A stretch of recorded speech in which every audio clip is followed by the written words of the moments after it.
ndio huwa anapata hicho cheo cha kuitwa shujaa. Amen. Haleluya. Wakati huu mimi nimesimama hapa nitoe historia ya huyu marehemu.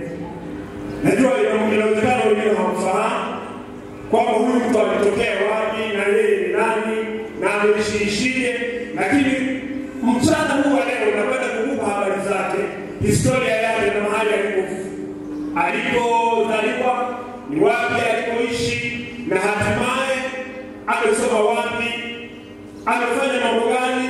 Nitaishia sehemu ambayo alikuwa ameokoka. Mpaka muda watu wa kuokoka hapo ndipo ninapokupa habari zake. Habari zingine huko yule mwingine anakuja kuungana nami ataendelea kueleza juu ya habari yake baada ya yeye kuokoka. Amen. Sasa bila kupoteza muda wala tusikilize, kwa sababu tumepewa dakika 10 tu. Hizi dakika 10 zinatosha kabisa kuelezea historia yake. Naomba msikilize kwa makini kabisa.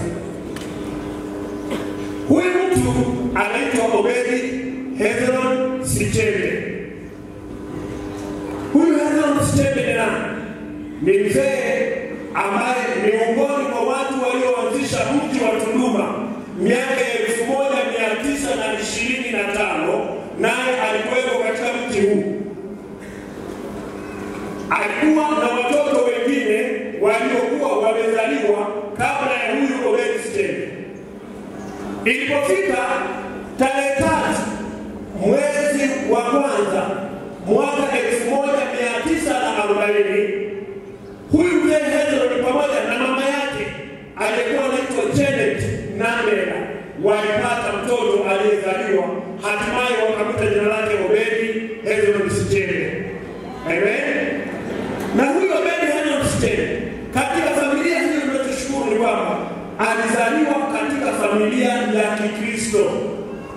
Alipozaliwa katika familia hii ya Kikristo, alilelewa katika maisha ya Kikristo na akakuwa katika maisha ya Kikristo. Alipolelewa katika maisha ya Kikristo, kwa bahati nzuri tunakuta kwamba wakati huo, kwa kuwa mama alikuwa ni mlezi mzuri, na huyu ambaye amefariki sasa aliendelea kuiga baadhi ya vitu vile ambavyo mama alikuwa akivifanya. Wakati fulani tunaweza kutoa na watoto, tunapokuwa na watoto tunafikiri wanaendelea kufundisha ukafikiri haelewi, lakini kwa sehemu kubwa huyo Obedi yeye alifanikiwa kuendelea kuyapata mambo mengine. Moja wapo, mama yetu mzazi alikuwa ni mama mtoaji sana. La pili, huyu mama alikuwa ni mama muombaji mno. Na hizo tabia sasa ukifuatilia kwa sehemu kubwa ndizo huyu mchungaji wetu Dr. Obedi Hezron Sichembe naye aliziiga. Hiyo sehemu ya mama.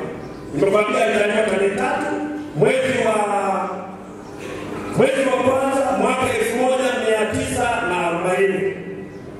Baada ya kuzaliwa alilelewa kama watoto wengine wanavyolelewa. Alipata mahitaji yote na haki zote kama ilivyo kawaida. Alipata haki ya chakula, alipata haki ya mavazi, alikuwa na haki ya kuendelea kusomeshwa, alipata hata haki ya kutiita kama watoto wadogo. Sawa jamani? Baada ya hapo msikilizaji, mambo yanayofanyika kwani nani anasema hapo kwa watoto wadogo wanafanya hivi?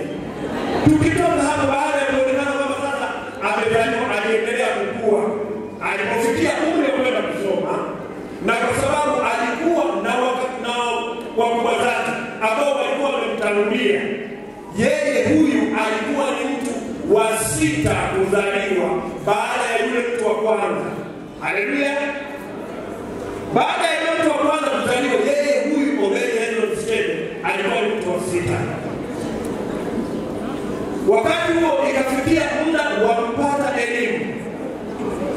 Alipofika muda wa kupata elimu, ndipo alipochukuliwa na kaka yake ambaye alimchukua. Wakati huyo kaka yake alikuwa anaitwa Jago, alichukua kwenda kumfundisha kwa sababu yeye alikuwa tayari amesoma shule na akawa ni mwalimu. Alipomchukua kwa mara ya kwanza, akaondoka naye. Samahani naona mama ngoja tusikilize kwa sababu tunaona kwa kutoa hii watu wote waziweke kwa watu kulinaomba usikilize historia hii, historia muhimu sana. Huyu kaka yake Obedi Sichembe ambaye alikuwa anaitwa Jacob Sichembe, akawa yeye amesoma. Aliposoma alibahatika kuwa mwalimu wa shule, na shule mojawapo aliyokuwa amepangiwa, alipangiwa shule ya Igale iliyoko Mbeya vijijini. Igale ni sehemu ambapo kanisa letu la Tanzania Assemblies of God lilipoanzishwa kwa mara ya kwanza katika vijiji vya huko Igale, maeneo ya Mbeya vijijini. Kwa hiyo huyu Obedi Sichembe akaendelea na elimu yake, akasoma katika kijiji cha Igale.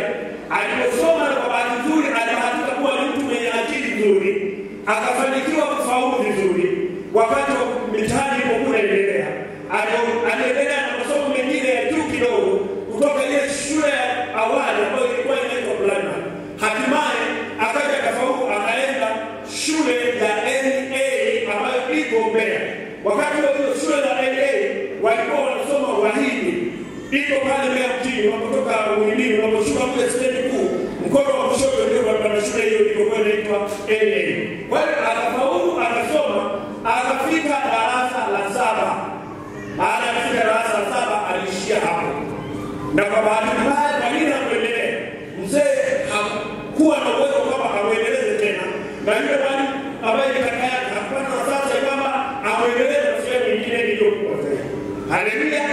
Kwa hiyo elimu yake aliyoipata ilikuwa ni elimu ya kuishia darasa la 7 tu. Lakini wakati huo unapokuwa umefika darasa la 7 ilikuwa ni elimu nzuri na ni elimu ambayo ilitosha. Kwa hiyo alifanikiwa kuwa katika hali iliyo nzuri. Hilo ni jambo la pili. Jambo la tatu, baada ya yeye kumaliza sasa ile elimu yake, ndipo alirudi akaendelea kuishi maisha ya kawaida. Na haya maisha aliyokuwa anaendelea kuishi kwa sababu alikuwa hajapata elimu ya kutosha kwamba aendelee kufanikiwa kutafuta kazi, alirudi nyumbani. Na aliporudi nyumbani, alikwenda akajiunga na makundi ya watu wabaya. Mnasikia? Naomba hapa ndipo kwenye somo ambalo tunatakiwa kila mtu aelewe huyu mtu alishishije na atataja hapa. Aliporudi kwenda nyumbani, kwa bahati mbaya akaangukia katika mikono ya vijana ambao hawakuwa na tabia nzuri. Na kwa sababu yeye wakati huo sasa alikuwa amekuwa na elimu, na alipokutana na wale watu wengine ikaonekana kwamba sasa yeye wanamfadhili, wakamwona mtu wa maana mno. Sasa akakutana na vijana wadanganyifu, na kwa sababu alikuwa hana kazi, ndipo wakajaribu kumshawishi kufanya kazi ambazo si halali, wakamuingiza kwenye kazi mbaya. Hatimaye akakutana na watu wengine ambao walianza kuingiza kwenye shughuli za wizi. Unanielewa? Kwa nini haya mambo yalikuwa yanafanyika hivi? Ninaamini kwamba Mungu alikuwa na makusudi naye mpaka ampitishe huko au kama anamnoa, hatimaye awe mtumishi mzuri. Alipopitia kila kikundi, wamempitisha katika sehemu mbaya, maisha yake hayakuwa mazuri. Ninakumbuka kuna tukio moja ambalo kwa kweli hilo mimi nalishuhudia, japo wakati huo mimi mwenyewe nilikuwa mdogo. Kumbuka jambo lile ambalo tunakwambia ni kwamba sisi tulizaliwa watu 13 katika familia, katika tumbo la mama mmoja. Na baada ya hapo, yeye kumbuka alikuwa ni mtu wa 6 kuzaliwa kutoka kwa mtu wa kwanza. Na mimi nikawa ni mtu wa 7 kumfuata yeye. Kwa hiyo kwa